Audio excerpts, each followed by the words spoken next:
guys, it's MarionetteAngie. You might know me as the Wish Discourse Contrarian who made a video about Starboy to go against the masses. Holy frick, that vid blew up. Well, today I'm back with another analysis, more specifically one about the song At All Costs. The music video was only recently released on YouTube, or at the time I started writing the script, it was, but now it's like a month ago, alongside the movie's Disney Plus release, and I want to analyze it through the perspective of how it shows the two views of Magnifico and Asha, even slowly. I often hear it being compared to Love is an Open Door, like quite a lot, which is fair, but personally I think the subtle use of colour and even gestures represents well how much Asha and Magnifico's ideologies differ, something that I've already discussed in the other Starboy video. To summarise, Asha's ideology is that wishes should be given back to the people as she sees the harm it causes the people around her to live without their dreams. Saba specifically is 100 years old, he likely doesn't have long left and might never have his wish granted if they don't go against Magnifico's cruel ruling. Asha sees how unfair the system the people of Rosas are living under actually is and sets out to change it for the better, even saying she'd choose to stop the people who may have dangerous wishes in order to ensure the safety of the kingdom, all whilst giving the people their autonomy back to make their own wishes come true after they were stolen under a false narrative of protection. Meanwhile, Magnifico holds the wishes of his people as a means of control, keeping them trapped and leaving the people without the knowledge of what they once had. It seems the societal expectation is to give it your wish when you're 18, which someone in my Starboy comment section compared to the system of American capitalism. I get that we grow up to work under a system that views our talent as the only useful thing about us, quantifying it, and still drains it regardless as they don't care for our well-being or who we are. Their comment was pretty intelligent and got me thinking, but I already went over the differing ideologies in depth in my previous video, so I'll get to the analysis. Part 1. Magnifico's ideology in At All Costs. The clip opens with Magnifico stating, "People think wishes are just ideas, but no, they are a part of your heart, the very best part." Which, on the surface, sounds like a beautiful declaration, and I still think it is, but given the context of Magnifico as a power-hungry dictator, I've been searching for double meanings even so. It's possible to interpret the line as stating, wishes are a part of my people's hearts, something I've directly taken from them as it's the best and most utilitarian part of them. But obviously, that's just one possible interpretation, there's plenty out there, and, you know, the line is obviously just a declaration of the wishes and what they mean. I still stand by what he says for the most part, just not with the context that he's obviously the villain. And I've had several debates actually with commenters regarding this, so to make it clear, I do not believe he's a hero, and as I stated in my other video, his descent into darkness is only a product of an insatiable lust for power, which is enabled and amplified as he delves deeper into dark magic. And that is case closed on my end, unless I make a follow-up, I don't know yet.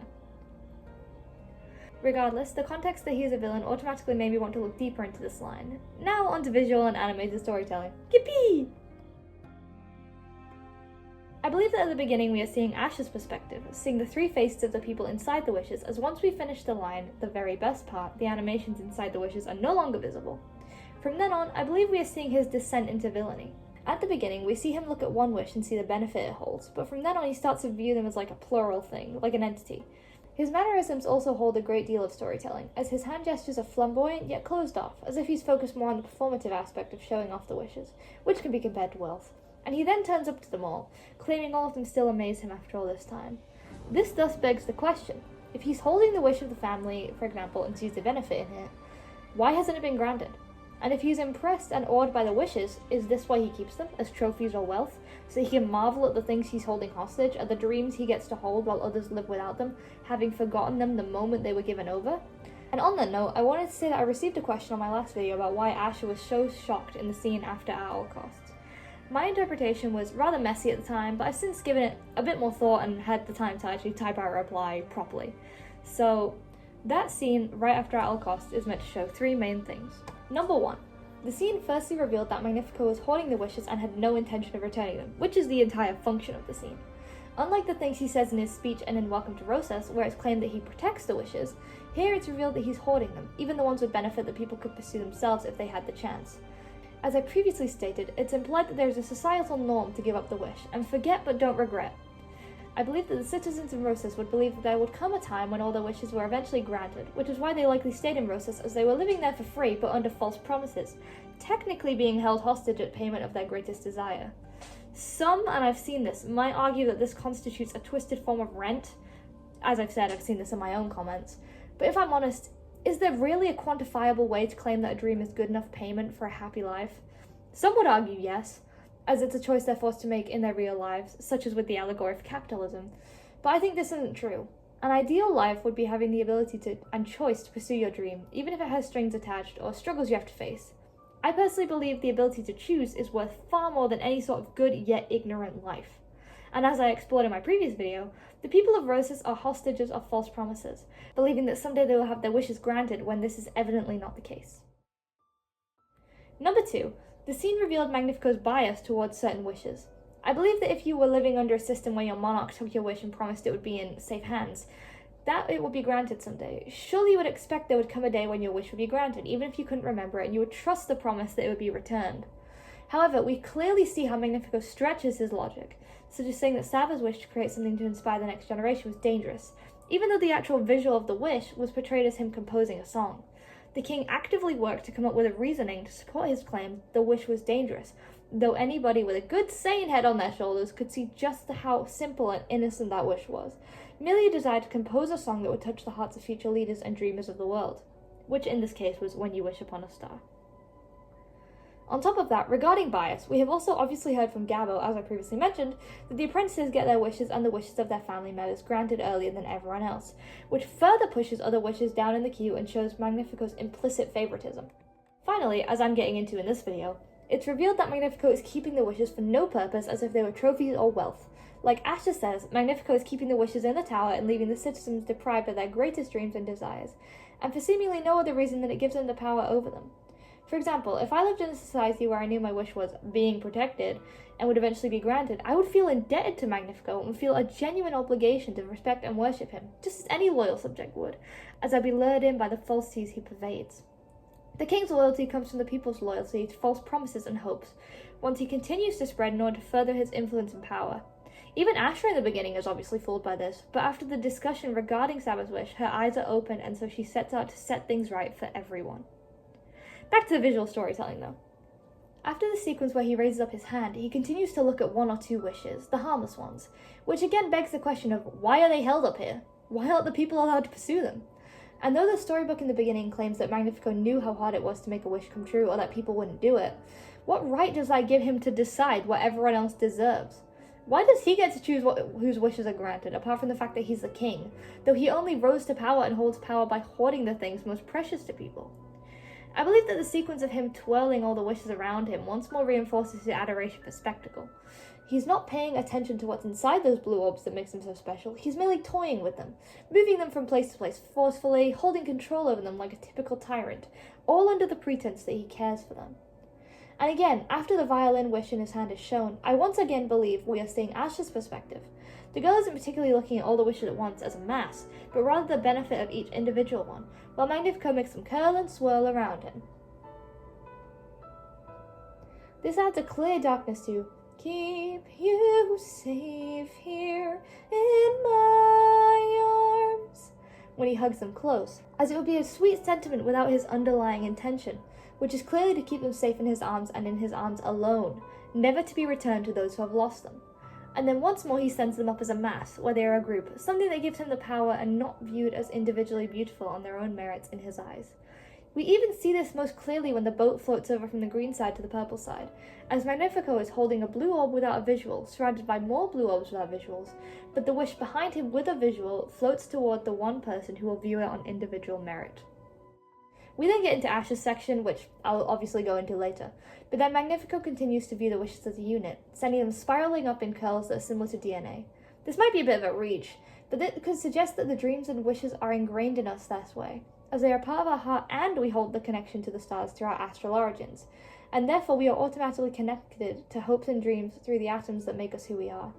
For Magnifico to steal away those dreams and use his magic to manipulate it and move them as he pleases, that almost suggests that he can thus control his people at a fundamental level, which we do see throughout the movie in my previous points. And again, the green background suggests we are seeing his perspective, as not once do we see the dreams he's moving around and what's inside them. Rather, we are just seeing his perspective that he's manipulating pretty blue orbs. I also noticed that when he sends them up in circles, they're being sent up to a more purple-coloured area because of the lighting, but he then drags them down again, back to the floor, back down to the green area where he can control them. It's almost as if the wishes are trying to reach for Asha and call out to her for help, but they are unable to while Magnifico has a hold on them. From From there, Magnifico is now back-to-back with Asha, indicating that they are seeing things very differently, and the green once again indicates the underlying intention, in that he is fundamentally the villain, and while he stays in the center, the focus of the scene and thus the wishes at his edges, she breaks off and disrupts the almost too perfect regularity. Magnifico being in the center says a lot about his view of himself. He's clearly a narcissist with a massive superiority complex, so he puts himself in the middle of these rings of wishes, much like when he's in the center of the wish ceremonies and using his magic to shock and amaze. And the lighting once more reflects that. The side with perfect regularity is manipulated by his own hands as green, whereas the purple side is irregular due to Asha's intervention, thus setting up their roles for the rest of the movie. We then see that he once again lifts the wishes up, which he usually does in order to keep them out of reach in the prison of his observatory, and we can only see the occasional shadows of the dreams inside them, unlike when Asha is with them when the majority of them are shown as clearly defined images of the dreams they hold. And then we get to the most final, telling image, where Magnifico uses the wishes as literal objects for his flamboyant spectacle, bringing them out behind him as a cape of sorts. This could suggest that they are an extension of his power. Without the wishes he's holding captive, he wouldn't have a kingdom. And even if he has a tragic backstory, that gives him absolutely no right to decide what other people deserve. His dream may not have come true, but that does not allow him to inflict the same pain on others, especially someone like Saba who's 100 and celebrating his birthday every day. And yet Magnifico refuses to grant his wish thanks to a seemingly pointless and pathetic excuse. Though the final shot is beautiful, it's all just an extension of his superiority complex and demand for all eyes on him, to the point that he's literally trapping someone's greatest desire in an orb and moving it around his observatory to put on a show, uncaring that the thing he's manipulating is quite literally the most precious thing to his subjects. He once again curls them like DNA, which may suggest that he's aware and knows just how important the wishes are, which thus once again reaffirms the idea that he's hoarding them for wealth. An interesting detail I also noticed is that the final shot has all the wishes pushed away from him through his magic, and many look rather dull and colourless against the green shaders. I think this could foreshadow the moment when Magnifico takes the power of the wishes from the people, when he uses them in his staff and the orbs fall into a colourless grey. And also the fact that they are moving away from him could be a small nod to his eventual downfall as the King of Rosas. Part 2. Asha's ideology and at all costs. Now on to Asha's ideology. In case you didn't watch my last video, you need a little recap. Asha is a young, idealistic girl with big dreams who has her roots in Walt Disney's own life from over 100 years ago. She's witty and intelligent and sees for herself just how unfair the political system of the home she loves so much is, and believes that people should have the right to work towards their dreams, provided they aren't hurting anyone or causing issues with their wishes, as those types of people should be stopped. She also believes that there isn't one singular path to making a wish come true, and that Magnifico cannot and will not grant every single wish, both because it gives him the power, and also because he refuses to see the simple benefit in so many of the wishes, even if the dreams and concept provided can be a bit vague. In At All Costs, as I previously stated, we first see Asha's perspective, showing her amazement with how beautiful the wishes she sees all around her are, and focusing on them one at a time. Her background tones range from the middle point of blue to leaning towards pinks and purples, contrasting her against the villainous green that is held by Magnifico and so many other villains after him. As I previously said, Asha's perspective is best shown when the wish holding the boat floats from one side of the screen to the other. At first it is static, showing just a simple image of the boat with a white sail, but Asha lingers there for a moment, watching it closely and seeing exactly who it belongs to, the old lady with the broom, and sees the full extent of the wish, unlike Magnifico who only looks at them in short, fleeting bursts. Even in the clip of the subsequent scene, he only rests on Saba's wish for a short moment before dismissing it without seeing the full picture. That is what fundamentally makes him different. Asha is focused on the individual benefit of each wish, while Magnifico views them as a cumulative group, one that gives him power, control, and wealth. She then looks at another wish, the one of the man climbing the mountain, which to me always looks a bit like the Matterhorn or Everest. And this will settle the conflict which is resolved in this wish. Asha claims, "I'll never dream like I used to do." And she doesn't. She's no longer naive nor protected from the truth and sees the reality of the system she lives under for what it is. A system where dreams are quantified and given value and held captive in a tower in the claws of a maddened, diabolical dictator. She thus has to make her own choice as to her next course of action, and turns to her heritage and father to guide her, and thus turns to the stars and connects with cute little baby light over here. An interesting thing to note is how Magnifico sends the wishes spiraling around her. She almost seems to be trying to look closer, but they practically cage her in, overwhelming her with just how many there are in her presence, to the point that she actually knocks them back gently because it looks tight and constricting. Her movements are much less free and loose, unlike before, as Asha tends to do very big poses and movements, but now she looks quite restricted and locked in. It's almost as if now she's trapped by the spectacle, which I think could foreshadow the fight later when she's bound by the green magic. As there, she is also trapped by Magnifico's magic, and the two are once again standing on this very platform. Though, something I also find interesting, and I absolutely love, is that the wishes glow around Asha, as if sensing the brightness and light within her heart, the same brightness that allows her to connect with Star all the way across the sky, and whose brightness is thus reflected in Star when they try to take the wishes back. The center of the wishes around Asha look just like they do when they are given back, when they burst into millions of bright sparkles and flow back into the people's hearts, which glow with gold when they are both taken out and put back in. It's almost as if the wishes are calling to Asha's heart, staying by her as they know that they will be safe in her arms, and believing in her to deliver them home. Then we move on to the circle scene I previously mentioned. I've seen some people complaining about how Asha runs and disrupts the order, but I actually think this perfectly sets up the conflict for the film. The wishes once again sparkle with light every time she touches them, almost like how Star makes all the plants and animals gleam. Everyone is connected to the stars through atoms, and thus connected to the place we look for guidance and hope the most. The wishing star is just an extension of all of us, as the deepest wishes come right from the bottom of our hearts, where the real magic lives. And when the wishes circle around Asha, we see how, unlike with Magnifico, it's quite easy to see the people and dreams held inside, once more indicating we are seeing this from her perspective and viewpoint. As I said, Asha still sees the value in one wish alone and refuses to be caught up in the spectacle. She's admiring each wish individually rather than how Magnifico manipulates them as a group, and this is why her gaze lingers each time. Even when she catches sight of Saba's wish, it's not the only focus, as there are still shadows of individuals in the others, indicating Asha doesn't only intend to help Saba throughout the movie, as many critics say, but everyone. That's why she took up the apprentice position in the first place. As she says in the movie, nobody deserves the pain of feeling that loss every day, whether it be the loss of a wish or even a relative, like Asha's father who inspired her to dream. Asha's gestures also tell a story in themselves, much like Magnifico's, as even when she's running through the wishes, she's gently moving them out of the way, almost as if she's breaking down the walls Magnifico has imposed, but doing it in a way that isn't intended to harm others. As he makes the wishes 3 stacks high, we see that she has to weave through them to get to the Saba, but her determination and love eventually get her there. We still see the pictures held in the wishes again, thus proving that purple lighting shows her perspective, and that even though she's aiming for one wish, she's unwilling to ignore all the rest. She sees value in each and every one. When she reaches Saba's wish, Asha lingers on it, seeing the full picture of the song that Saba wishes to create to inspire the next generation, and the beauty and value of the wish actually brings her to tears. Her love and adoration of her family makes her cry. Okay, I know I went on a rant last time about this, but how could anyone call this girl selfish? She's actively crying because she loves those around her so much, and sees the beautiful value in every wish they make.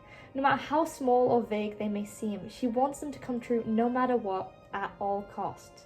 And even when she's dancing with Saba's wish, the other wishes inside the orbs are still visible, and this time surround her seemingly voluntarily. The way they converge around her isn't restricting, it's almost shy in the movement, as if they're quietly asking to be noticed and adored too. The shadows inside the wish still able to be seen as they all light up around her. And when she dances with Saba's wish, it's once more a gentle movement, no forceful holding, just soft movement as she spins, the rest of the wishes gently burrowing up to her. And Asha allows them to collect around her, almost like a mother and a child. She doesn't intend to harm them, as shown by her body language, and instead just lets them surround her, unlike last time when Magnifico forcefully pulled them around her in an almost caging manner. Part 3. Purpose of a duet. Many may ask why this song is a duet, if it deserves to be such based on the potential for it being a love ballad. And to them I say, once more, at all costs cannot be a love song! Or at least not in the form it's written. It's a song about taking care of those you love, sure, vowing to protect them and keep them safe, but it cannot be feasibly viewed as romantic, simply due to the context and placement it has in the story as well as the way it's written. I went into this more in the Starboy video, but At All Costs is a song about nurturing the dreams and the wishes of others, whether it be a collective or an individual depending on who's singing. And on top of that, it's a song about protecting futures from harm too, as shown by the placement of it in the movie, in which both heroine and villain alike are subtly revealing their motives through song. Even if they are singing the same thing, the subtext shows just how different their motives are, and the intentions represented through visual storytelling are massively done, as expected from Disney. Now on to some more general points. There are constant contrasting features between both Asha and Magnifico, such as their clothing or lighting. As previously stated, the lighting in the scene is indicative from the start that these two have very differing ideals. An example of this, right from the beginning, is the windows behind Magnifico. One turns green, another turns purple, and both are separated by the king himself, thus indicating two different characters and ideologies. This lighting continues throughout the entire song, and there are very few exceptions, which I have previously mentioned, where the following rule does not apply. When we see green lighting, we are seeing Magnifico's perspective and ideology. Here, the wishes are more often than not viewed as collective, a glorified group of power sources that can be used, stored, and abused when needed. Magnifico hoards the wishes for the intent of having control over another and keeping them up in his observatory so his people feel indebted to serve him.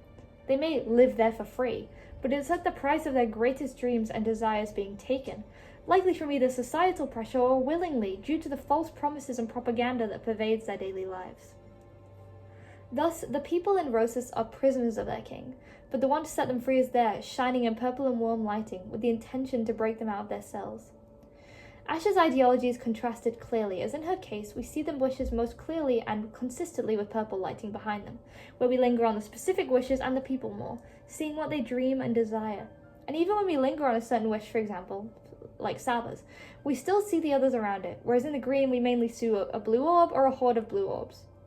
Asha's side also has the wishes glowing in response to her heart and the good they can sense inside of her, converging around her and collating her against the way they are pushed and pulled around and away from Magnifico, bringing him close and yet so far, where Asha tenderly holds and collects the ones around her, softly and gently allowing them to have some rest and respite in the warmth from her heart. Where they are shown to be regulated and manipulated in the king's grasp, here they are soft and free-flowing, almost as free and light as they deserve to be, and the purple lighting gives a beautiful, warm palette to the entire scene. Interestingly, the clothes Magnifico and Asha wear are also contrasting beautifully with their respective roles. Magnifico, obviously, wears a very fancy and spectacular outfit. It's actually quite fun to draw. His cape is adorned with white and blue, and the bottom is lined with a trail of wishes, though blue as his accent colour is rather interesting. It makes the moments where he turned to a greater shade of green more emphasized, as the shades on his clothes change too, but also pronounces just how little he truly cares for the wishes. When he is green, his blue is dulled out, and the few he holds on the bottom of his cape are telling. The wishes there indicate the few he's basically obliged to grant per year. He holds hundreds of wishes at this point at his disposal and locks them up in his tower, but only granted 14 the year prior, and this is likely a higher amount than usual considering wish ceremonies happen monthly, so the typical average is around 12. And if we add on to the fact that he's constantly gaining more and more whenever his young citizens turn 18, he'll be gaining more than he gives, which is pretty reflective of his character. Asha, meanwhile, is dressed in purple, with a simpler gown to reflect that she is lower status, but she also reflects the wishes. Whilst they typically appear either blue or purple, her coloration overall is much closer to the scheme they hold, and thus links her directly to the will of her people and the city she lives in. Asha adores her city and her people, as shown by just how enthusiastically she gives her tour, and how she speaks about the place she lives, and her heritage, just like her father before her. Even her wish is extremely selfless, as she asks the stars for more for herself and the people around her, to guide her on how someone so small is meant to topple such a big obstacle. But in this small heart lies a strength that Star also holds, as the two reflect each other. I once again, I keep saying this, I know, went further into this in my other video, but essentially, Asha and Magnifico are masterfully contrasted, and that's both in their lighting, clothing, and deeper meaning under their words, as I hope I've shown. Part 4. Misinterpretation, and how I would do a romantic version. This final section is going to be pretty short, but essentially it's just me answering dominant fan ideas again. Can At All Costs be subjectively considered a love song? Maybe if you stretch it, but it honestly would need to be flipped and altered from the usual fan perceptions anyway. If we were to view it under this lens, Asha would need to probably sing Magnifico's part, and Starboy would need to sing hers, as the lines would just make more sense this way.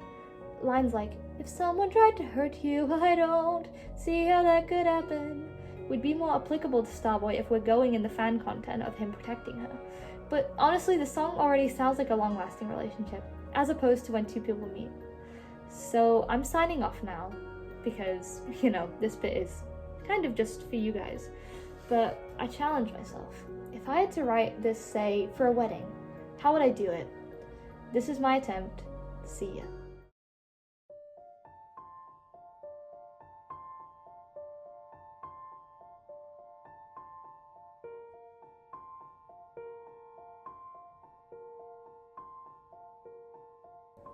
You are the light that sparkles in the sky, so fragile but warm. I find myself like a moth to a flame, to your heart I'm drawn. And people can say whatever they wish, I'll drown them out. And in my arms I will keep you safe and sound. You are the most treasured thing to me. I find myself lost in your dreams, and whenever there's downpour, I'll comfort. So love you, this I shall. I will adore you. This is my vow. Hold you right here in my heart, and I will make sure that we aren't apart at all costs. In your eyes, I'll undress future eyesight, one for you and me to spend all our lives bathing in wonder and joyous light. And though the others might laugh and gaze, to you I'll be devoted. I'll hold you here in my heart, keep you close. Make sure that we both see the day. We're right on the horizon, a million stars are shining. And love you, this I shall. I will protect you, such is my vow. Hold you right here in my heart, and I will make sure that we aren't apart at all costs. Anytime you feel so scared or lost, I won't leave you. A united front, and we will keep our eyes upon the stars to guide and comfort, and two as one. These dreams we love and promise to uphold will stay in my heart. So love you, this I shall. We'll now dream forever. This I vow. Hold you right here in my heart, and I will make sure that we aren't